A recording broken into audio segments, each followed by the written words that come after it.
Hello everyone. Previous class में हमने Carnot cycle और कार्नोट थ्योरम की थी। आज हम उसके न्यूमेरिकल प्रॉब्लम करेंगे।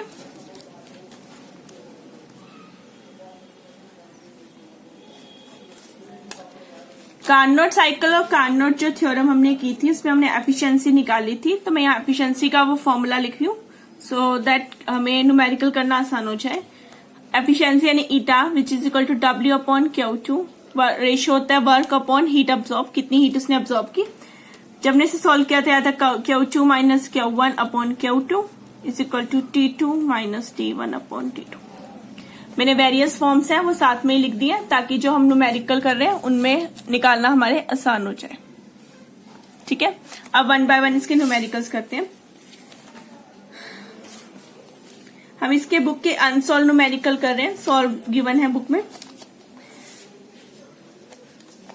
ये हमारी स्टेटमेंट है, what should be the temperature of sink for efficiency of Carnot engine to be unity. वो कहता है क्या टेम्परेचर होगा सिंक का अगर कार्नोट इंजन की जो एफिशिएंसी है यूनिटी यानी कि 1 हो जाए, यानी ईटा की वैल्यू हमें क्या ले लेनी है, 1 ले लेनी है। उस टाइम पर क्या वैल्यू आएगी वो हमें फाइंड आउट करनी है।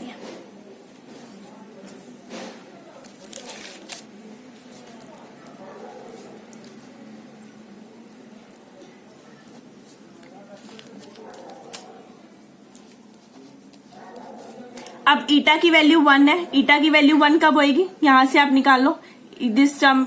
मैं इसे सोल्व कर सकती हूँ। ईटा इज इक्वल टू क्या है, T2 minus T1 upon T2, ये चीज। तो इसे मैं ऐसे लिख सकती हूँ 1 माइनस T1 अपॉन T2।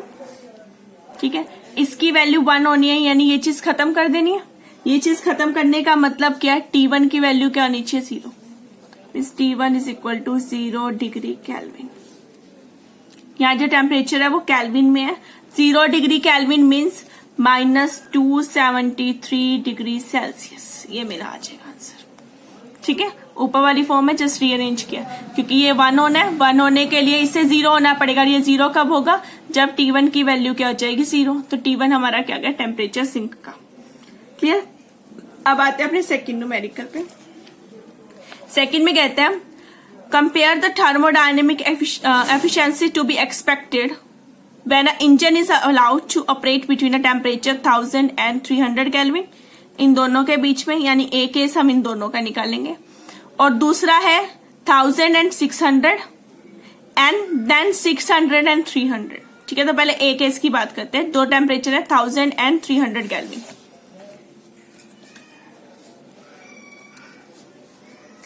दो टेम्परेचर हमें गिवन है, एक टेम्परेचर है 1000 और एक टेम्परेचर है हमारे पास 300। तो T2 आ गया मेरा बड़ा यानी कि 1000, बिकॉज अभी पीछे देखा सिंक है, सिंक यानी कि लो वाला, वो T1 था।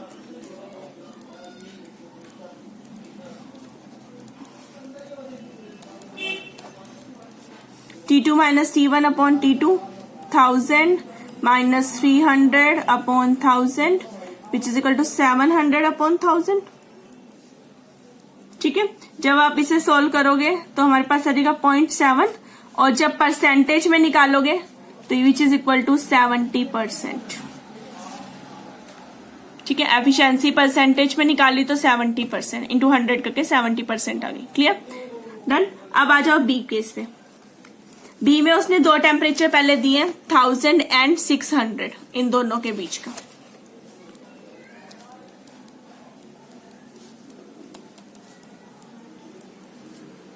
डन। तो एक 1000 और 600, तो ईटा आ गया मेरे पास 1000 माइनस 600 अपॉन 1000। आप चाहो तो फॉर्मूला दोबारा लिख लो, मैं दोबारा फॉर्मूला नहीं लिख रही हूँ। Which is equal to 400 upon 1000। ठीक है, देन अगेन इसे सॉल्व करोगे तो कितना आ गया, 0.4 यानी कि 40%। ठीक है, अब इसी का ये तो एक केस था बी का ही। अब देखो आगे उसने क्या कहा, when an engine is allowed to operate between 1000 and 600 Kelvin and then the waste heat is passed on to the another engine which operate between 600 Kelvin and 300 Kelvin। Means अगला जो इंजन है वो इन दोनों पे वर्क कर रहा है। तो सेकंड केस में आ जाओ। T1 अब हमारे पास कितना है, 300 और T2 कितना है 600। तो फिर से ईटा निकाल दो, 600 माइनस 300 अपॉन 600, ठीक है, दैट मीन्स 300 अपॉन 600। जब सॉल्व करोगे 1/2 यानी कि 0.5 यानी कि 50%, ठीक है। बट ये 50% किसका है, अब ये लाइन यहां पे दोबारा पढ़ेंगे। When an engine is allowed to operate between 1000 K and 600 K, इन दोनों के बीच में ऑपरेट हुआ एक इंजन, उस इंजन की एफिशिएंसी कितनी आई 40%, ठीक है, यानी 40% उसने हीट को यूज कर लिया। अगर उसने 40% हीट यूज कर ली तो रिमेनिंग कितनी बची,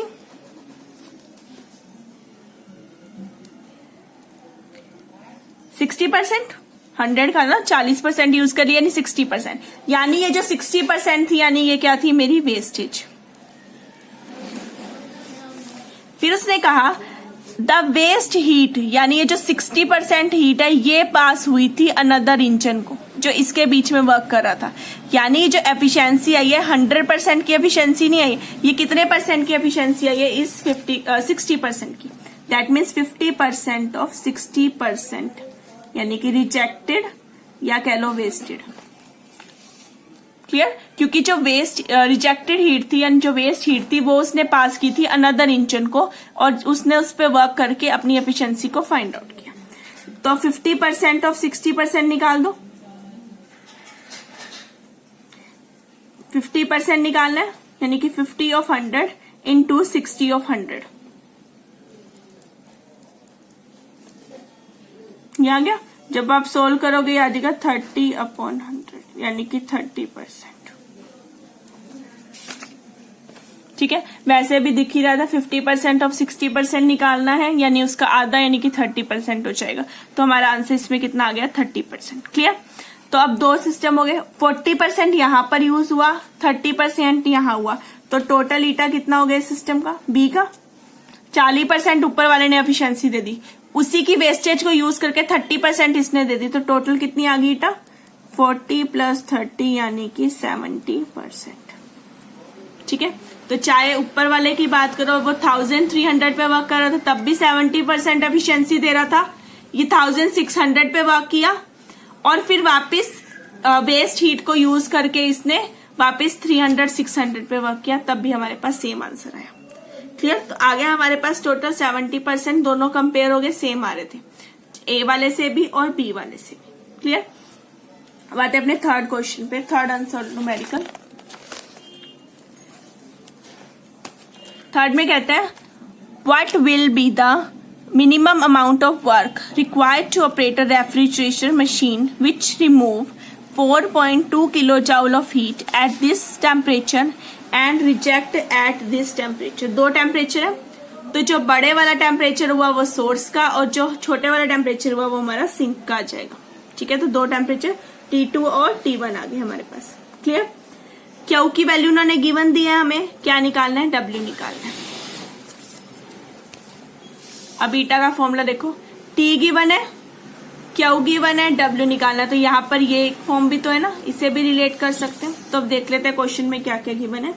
क्यू हमारे पास गिवन है 4.2 किलो जूल, ठीक है, या फिर कह लो 4.2 किलो यानी कि 1000 joule.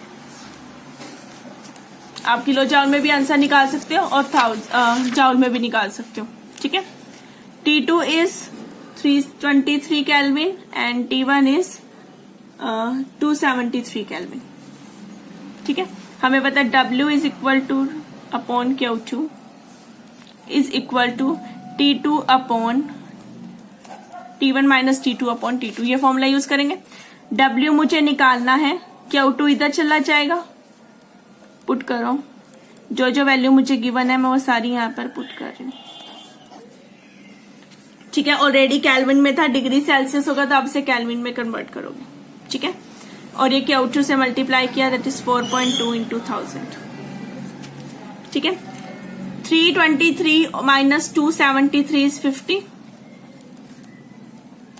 50 upon 323 into 4.2 into 1000। Then जब आप इसे सॉल्व करोगे कैलकुलेटर से आप सॉल्व करके देख सकते हो। ये आंसर हमारे पास आ जाएगा 650.1 जाउल। मैंने पहले इसे जाउल में कन्वर्ट कर दिया था, इसलिए जाउल। अगर मैं यहाँ पे कन्वर्ट ना करती 4.2 रखती तो यहाँ पर मेरा आंसर किलो जाउल में आता, और ये सेम आंसर आएगा जैसा आपके बुक का आंसर 650 जाउल। ठीक है, आप कैलकुलेट करके चेक कर लेना। डन। तो ये था मेरा थर्ड अनसोल्व न्यूमेरिकल। अब आते हैं अपने नेक्स्ट अनसोल्व न्यूमेरिकल पे, फोर्थ।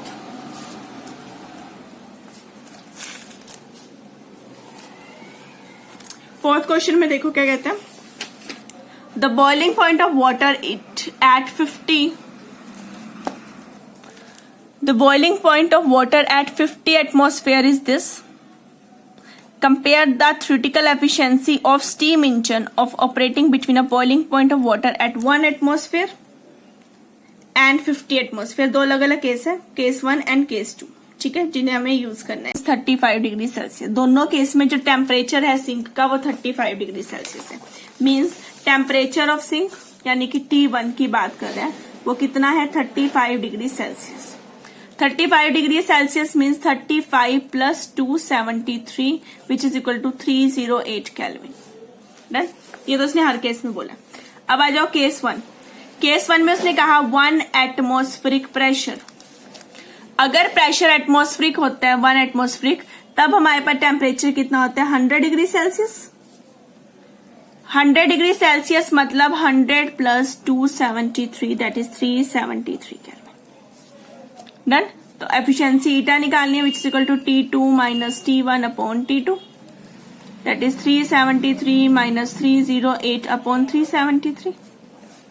ठीक है, तो मैं माइनस करती हूँ, मीन्स 373 माइनस 308, यह मेरे पास आया 65 अपॉन 373।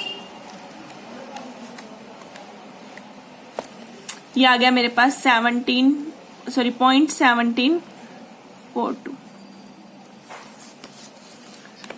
ये आ गया 0.1742। ठीक है, और परसेंटेज में 17.426%। डन। अब आंसर देखो 17.43, अप्रोक्सीमेटली 17.43 आ गया मेरा। ठीक है, अब आता है केस 2। केस 2 में उसने क्या कहा 50 पर एटमॉस्फेरिक प्रेशर, और 50 पे टेम्परेचर वो ऑलरेडी दे चुके हैं 265।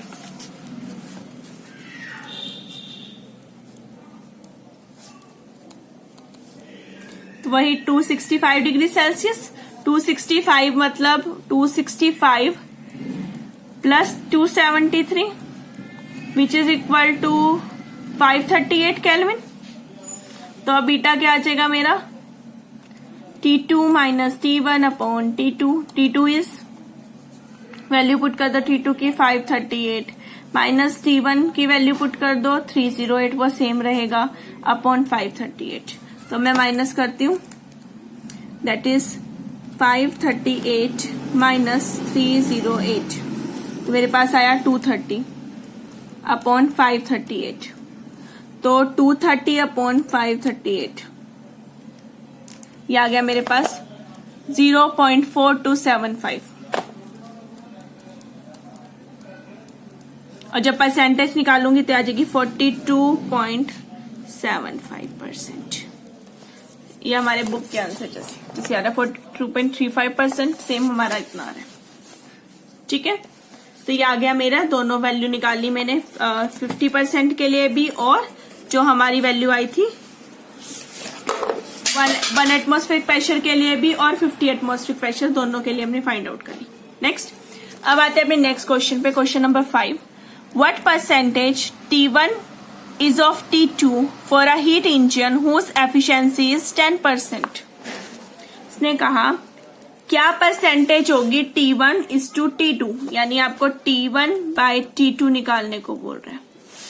ठीक है, whose efficiency is 10%, यानी ईटा मेरे पास क्या है 10%। अब 10% का मतलब क्या होता है 10 अपॉन 100।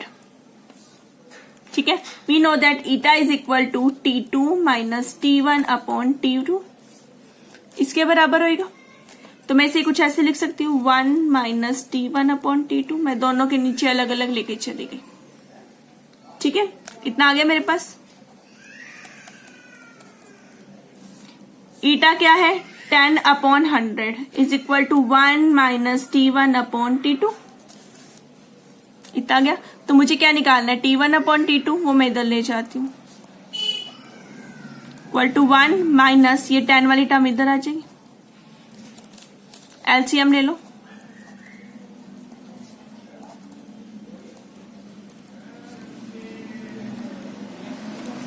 तो 100 माइनस 10 इज 90, तो 90 अपॉन 100, 90 अपॉन 100 का मतलब है कितने परसेंट? ये आ गया हमारा 90%। जैसे 10% था ना, तो मैंने 10 अपॉन 100 लिखा था, 90 अपॉन 100 इज 90%। तो यही हमारा आंसर है, दैट इज 90%। ठीक है, तो ये आ गया इसका आंसर। ठीक है, ऐसे ही एक और क्वेश्चन करते हैं इसमें।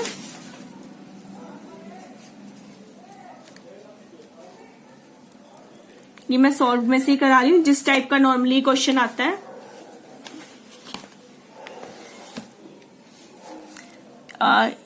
दोनों की स्टेटमेंट पढ़ते हैं, दो ही सॉल्व क्वेश्चन थे यहाँ पे। पहले ये देखते हैं, calculate the amount of heat supplied to the Carnot cycle working between 368 kelvin and 288 kelvin if the maximum work obtain is this. उसने वर्क दे दिया, हीट निकालना है। ये क्वेश्चन सेम है जैसा मैंने अभी यहाँ पर क्वेश्चन नंबर 3 किया था, उसमें भी हमने वर्क निकाला था, हीट गिवन थी। इसमें हीट निकालनी है, वर्क गिवन है, बाकी सब कुछ सेम रहेगा। अब ऊपर का फर्स्ट क्वेश्चन देखो, calculate the maximum efficiency of a steam engine operated between this and this. दो टेम्परेचर गिवन है, बड़ा टेम्परेचर T2, छोटा temperature T1। What would be the efficiency of engine if the boiler temperature is raise to 140 degree Celsius and the temperature of sink remaining same. वो कहता है क्या change आएगा अगर एक का टेम्परेचर इतने डिग्री इंक्रीज कर दिया जाए, रेज टू दिस इतना बढ़ा दिया जाए, और दूसरे का टेम्परेचर सेम रहे। तो हम ये क्वेश्चन कर रहे हैं। पहले देखो, उसने इंजन दे दिया हमें केस 1 में 110 और 25 डिग्री सेल्सियस पे। तो केस 1 ले रही हूं मैं। केस 1 में उन्होंने दो टेम्परेचर दिए। T2 तो उन्होंने दिया है हमें 110 डिग्री पे, और जो T1 है वो दिया है हमें 25 डिग्री पे। ठीक है, तो यानी 110 plus 273 and 25 plus 273। 20 plus 270 is 298 kelvin, और ऊपर वाले का करेंगे तो 383 केल्विन। इतना आ गया हमारे पास। अब फॉर्मूला पुट करो, eta is equal to T2 minus T1 upon T2। What is T2? 383 minus 298 upon 383। अब सोल्व करते हैं। 383 minus 298 that is 85 upon 383।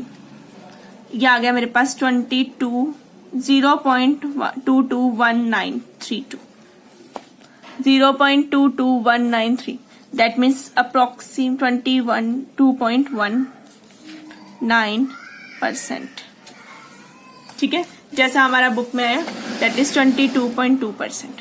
Clear. अब दूसरे केस में कहा, what would be the efficiency of engine if the boiler temperature is raise to 140 degree Celsius.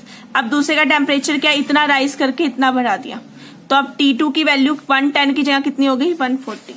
तो अब T2 की वैल्यू कितनी ले लो? 140। तो केस 2 लेंगे हम। 140 degree Celsius means 140 plus 273, that means 413 kelvin. और T1 क्या है? सेम रहेगा, उन्होंने लास्ट में लिखा है ना, temperature of sink remain same, that is 25 degree Celsius.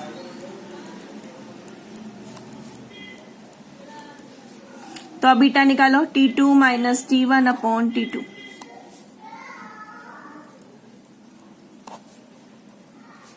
तो मैंने माइनस करती हूँ, 413 माइनस 298 दैट इज 115 अपॉन 413। तो ये आया मेरे पास 0.2784 और जब परसेंटेज में ठीक है। तो यही हमारे पास मेजर फॉर्मूले हैं जो जिसमें न्यूमेरिकल आता है इसमें कार्नोट थ्योरम के, that is eta is equal to T2 minus T1 upon T2 which is equal to W upon Q2। ये चीज आपने याद रखनी है। आपको कुछ भी गिवन हो सकता है, जैसे हमने देखा टेम्परेचर गिवन है तो ईटा निकालनी है, कभी वर्क गिवन है, टेम्परेचर गिवन है तो क्यू निकालना है, कभी हीट गिवन है और टेम्परेचर गिवन है तो आपको वर्क निकालना है। तो किसी भी फॉर्म में आ सकते हैं, आइदर दो इंजन्स को कंपेयर करना भी आ सकता है। ठीक है, तो ये थे हमारे न्यूमेरिकल जिसमें हमने सॉल्व और अनसॉल्व न्यूमेरिकल किए कार्नोट थ्योरम के। ओके, अब आते हैं अपने नेक्स्ट टॉपिक पे, जो इसका नेक्स्ट टॉपिक है that means thermodynamic scale of temperature.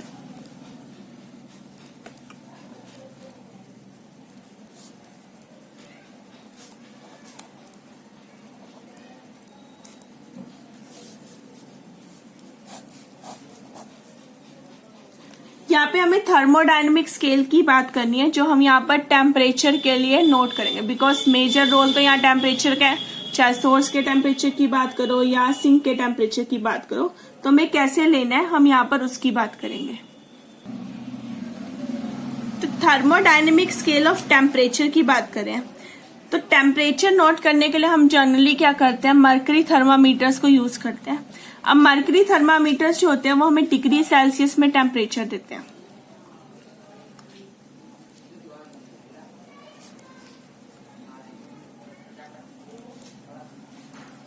Degree Celsius में जो टेम्परेचर आता है, ठीक है। अब डिग्री सेल्सियस की बात करें तो हम एक बात करते हैं एब्सोल्यूट जीरो टेम्परेचर की।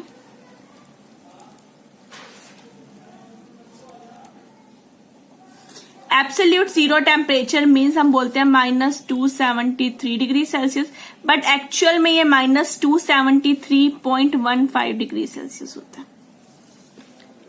आपने फर्स्ट ईयर में जब वो पढ़ी होंगी Boyle's law, Charles law, first chapter जो आता है हमारा गैस स्टेट वाला, उसमें बॉयल्स और चार्ल्स लॉ पढ़ते हैं। तो चार्ल्स लॉ में हम ये बात करते हैं कि एक्चुअल में होता है प्रॉपर -273.15, बट हम इसे -273 लेते हैं अपनी कन्वीनियंस के लिए। ठीक है, तो ये एब्सोल्यूट जीरो टेम्परेचर होते हैं।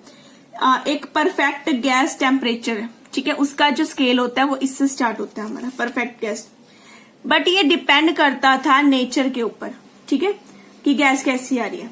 तो इसी चीज को जब हीट इंजन के लिए लेना था तब इसे स्टडी किया लॉर्ड केल्विन ने। लॉर्ड केल्विन ने एक स्केल बनाया जो स्केल इंडिपेंडेंट था on the nature of gas.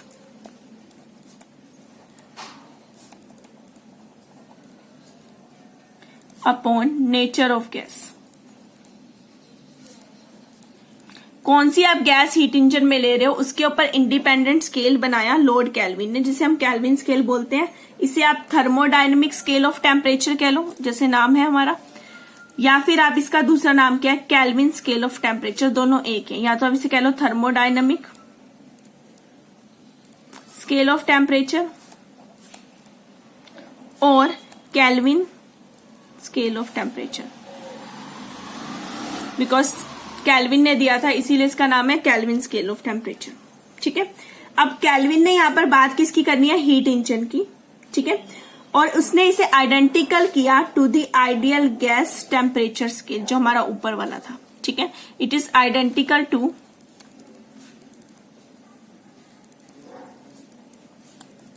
Ideal gas temperature scale. ठीक है, वैसे इसके आइडेंटिकल ही चलेगा हमारा ये वाला स्केल भी।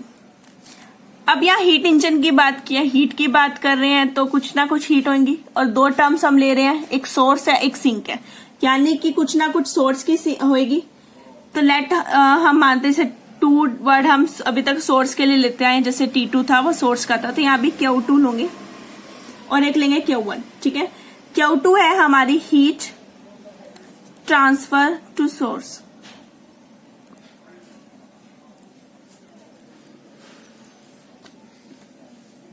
और Q1 है हमारी हीट ट्रांसफर इन सिंक। हमें पता है जो सोर्स होगा हाई टेम्परेचर पे है, मीन्स उससे हीट इधर की तरफ ट्रांसफर होगी लो टेम्परेचर वाली, ठीक है। अब दो आगे हमारे पास हीट रिजर्वर, तो इनका कुछ ना कुछ टेम्परेचर होगा। लेट जो इसका टेम्परेचर है केल्विन स्केल पे वो है θ2, इसका जो टेम्परेचर है वो है θ1, ठीक है। हमने कहा ये आइडेंटिकल होंगे एक दूसरे से, that means Q2 upon Q1 is equal to θ2 upon θ1, ठीक है। तो ये इस वे में आएंगे हमारे पास, इनके जो रेशियो होगा हीट्स का वही इनके जो टेम्परेचर की रीडिंग आएगी उसके रेशियो के बराबर होगा। तो इसे मैं ऐसे लिख सकती हूँ 1 minus Q2 upon Q1 is equal to 1 minus θ2 upon θ1। तो ये आ जाएगा मेरे पास, इसी को मैं इन्वर्स कर रही हूँ, 1 वाले को ऊपर ले रही हूँ, 2 वाले को नीचे, वो बिल्कुल जैसा हमारा ऊपर का स्केल है उससे वैसा बनाने के लिए इसको इन्वर्ट करके इस तरह से ले लिया। तो जब एलसीएम लेंगे तो आ जाएगा Q2 minus Q1 upon Q2 which is equal to θ2 minus θ1 upon θ2। ये थीटा है और ये Q है। डन। अगर मैं एक का जो टेम्परेचर है उसे 0 मान लू, ठीक है, दैट मीन्स इफ θ1 की वैल्यू क्या हो जाए 0, यानी जो सिंक वाला जो टेम्परेचर स्केल पे वैल्यू है वो क्या आ जाए 0,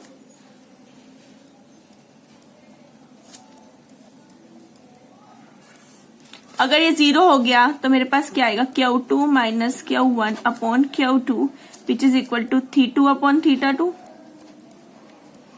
वो किसके बराबर आ गया 1 के। अब what is this term Q2 minus Q1 upon Q2, हमने अभी पीछे निकाला था ना, eta is equal to Q2 minus Q1 upon Q2, ये वही तो है, यानी कि ये किसके बराबर है ईटा। ईटा क्या एफिशिएंसी क्या आ गई मेरे पास 1 आ गई। इसका मतलब है इस तरह के इंजन की एफिशिएंसी कितनी आ गई 1। एफिशिएंसी 1 आने का मतलब क्या है, this convert heat completely into work.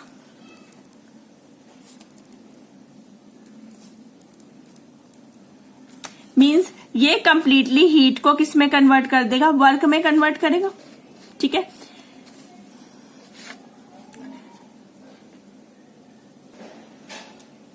अब यहां से हमने ये चीज निकाल ली कि इस टाइम पर अगर θ1 की वैल्यू 0 आ जाए तो ईटा की वैल्यू क्या आएगी 1 आएगी। क्लियर।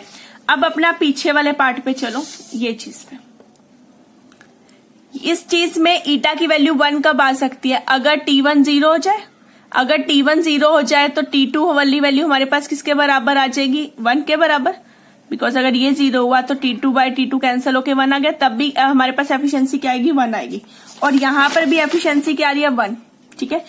उस टाइम पर हमारा T1 0 हुआ, इस टाइम पर हमारा θ1 0 हुआ, मीन्स ये किसके आइडेंटिकल आ गया, इस स्केल के आइडेंटिकल जो अब तक हम यूज करते आए थे, पिछले टेम्परेचर जो स्केल था उसके क्या आ गया आइडेंटिकल आ गया, ठीक है।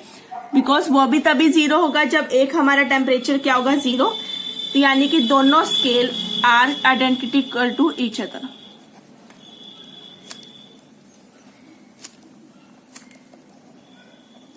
तो दोनों स्केल हमारे क्या हो गए आइडेंटिकल स्केल, ठीक है। उसका भी 0 और इसका भी 0, बस फर्क क्या है, ये हमारा क्या होगा केल्विन स्केल, तो हम हमेशा अपनी रीडिंग को केल्विन में लेके चलेंगे। ये क्या है केल्विन स्केल। तो अभी जैसे मैंने आपने देखा होगा जितने भी हमने अभी न्यूमेरिकल किए सारों में जो टेम्परेचर था वो हमारा किस में था केल्विन में, तो हम यहाँ पे किसे लेके चलेंगे केल्विन में, ठीक है।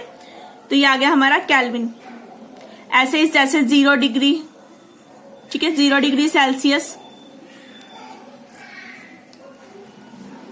ठीक है, तो उसे हम केल्विन में लेते हैं तो कितना आ जाता है हमारा +273 कर दो, बट 0.15 होता है ना, तो ये 0.15 केल्विन इसमें आ जाएगा, ठीक है। ऐसे 100 होगा, एक्चुअल में 273.15 होता है, बट अपनी कन्वीनियंस के लिए हम इसे 273 ही लेकर चलते हैं।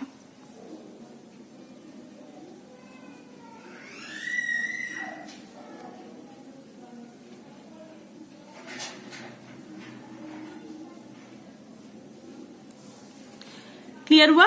तो यहाँ पर ही आ गया हमारा 0 डिग्री सेल्सियस और ये इन कैल्विन्स हम ले लेते हैं 2 प्लस करके 273.15 डिग्री में। नॉर्मली हम लैब में जो अपना आइडियल गैस वाला है वही वाला स्केल यूज करते हैं, ठीक है, but both scale are identical, but thermodynamic में यूज किया जाता है। और जो अपना प्रैक्टिकल लाइफ यानी कि हम डेली प्रैक्टिकल में या लैब में जो यूज करते हैं वो हमारा मर्करी स्केल है, जिसमें हम डिग्री सेल्सियस में ही टेम्परेचर पढ़ते हैं। उसे पढ़ना ज्यादा कन्वीनियंट है as compare to this, but both the scale are identical to each other. Clear? ये छोटा सा टॉपिक था जिसमें मैं थर्मोडायनेमिक स्केल पढ़ना था टेम्परेचर का, कि कैसे एक दूसरे से रिलेट करता है। मीन्स ये स्केल कैसे आइडियल गैस का जो स्केल था हमारा उससे रिलेट करता है, ठीक है। तो आज हमने न्यूमेरिकल कर लिए कार्नोट साइकिल के, जो इम्पोर्टेंट टॉपिक था, और जो थर्मोडायनेमिक स्केल है इसको किया। अब अपने नेक्स्ट क्लास में हम अपनी सेकंड लॉ का जो मेजर पार्ट है दैट मीन्स एंट्रोपी, उसे स्टार्ट करेंगे और उसके को रिवर्सिबल इरिवर्सिबल सिस्टम के लिए और उसी के इक्वेशंस को फाइंड आउट करेंगे। Okay, thank you everyone.